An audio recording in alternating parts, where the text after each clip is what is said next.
তো বন্ধুরা, আমার চ্যানেলে তোমাদের সবাইকে স্বাগত। আজ আমি নিয়ে এসেছি লাউ চিংড়ির রেসিপি, যেটা বানানো খুবই সহজ এবং খেতে খুবই সুস্বাদু লাগে। তো চলো শুরু করি আজকের রেসিপি। তো এখানে আমি একটা বড় সাইজের লাউ নিয়েছি। তো প্রথমে লাউটাকে ভালো করে ধুয়ে একটা পিলারের সাহায্যে এইভাবে ছিলে নিতে হবে। তোমরা চাইলে এখানে একটা চাকু দিয়েও ছিলে নিতে পারো।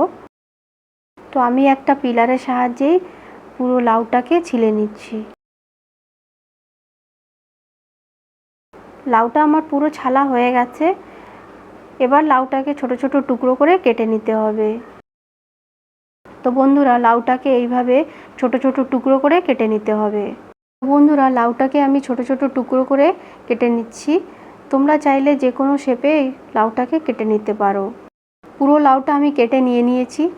অন্যদিকে গ্যাসে একটা কড়াই বসিয়ে রেখেছিলাম। কড়াইটা আমার গরম হয়ে গেছে। এখন এর মধ্যে দিয়ে দেব 2 থেকে 3 টেবিল চামচ সর্ষের তেল। তেলটা যখনই গরম হয়ে যাবে, এর মধ্যে দিয়ে দেব 1 চামচ জিরে, আর দিয়ে দিচ্ছি 2টো শুকনো লঙ্কা। যখনই জিরে আর শুকনো লঙ্কাটা হালকা ভাজা হয়ে যাবে, তখন এর মধ্যে দিয়ে দেব কেটে রাখা লাউ। একটা হাতার সাহায্যে লাউটাকে ভালো করে মিক্স করে নেব। লাউটাকে ভালো করে নেড়েচেড়ে মিক্স করে এর মধ্যে দিয়ে দেব স্বাদ মতো লবণ, 1 চামচ হলুদের গুঁড়ো, 2 থেকে 3টে কাঁচা লঙ্কা। এবারে গ্যাসের ফ্লেমটাকে মিডিয়ামে রেখে লাউকে ভালোভাবে মিক্স করে ভেজে নিতে হবে। লাউটা যখনই হালকা ভাজা হয়ে যাবে, একটা ঢাকনা দিয়ে ঢেকে রেখে দেব 4 থেকে 5 মিনিটের জন্য। তো বন্ধুরা, 4 থেকে 5 মিনিট আমার হয়ে গেছে। দেখো, ঢাকনাটা এখন সরিয়ে নিচ্ছি। দেখো লাউ থেকে কতটা জল বেরিয়েছে। এবার এর মধ্যে দিয়ে দেব আগে থেকে পরিষ্কার করে রাখা চিংড়িগুলোকে দিয়ে লাউর সঙ্গে ভালোভাবে মিক্স করে নিতে হবে। এবার ভালোভাবে মিক্স করে দিয়ে দেব এর মধ্যে 1/2 টেবিল চামচ চিনি। চিনিটা দিলে লাউর স্বাদটা আরও বেশি বেড়ে যাবে।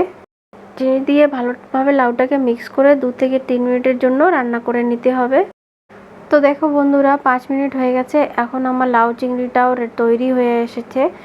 এখন আমি এর মধ্যে দিয়ে দেব 1 টেবিল চামচ জিরের গুঁড়ো আর কিছুটা ধনেপাতা দিয়ে লাউটাকে ভালোভাবে মিক্স করে নিতে হবে। তো বন্ধুরা, লাউ চিংড়ি আমার তৈরি হয়ে গেছে। আশা করছি আমার রেসিপিটি তোমাদের ভালো লেগেছে। যদি রেসিপি ভালো লেগে থাকে, আমার চ্যানেলটিকে সাবস্ক্রাইব করে নিও আর আমার ভিডিওতে একটি লাইক করে দিও। ভালো থেকো। দেখা হবে অন্য একটি রেসিপি।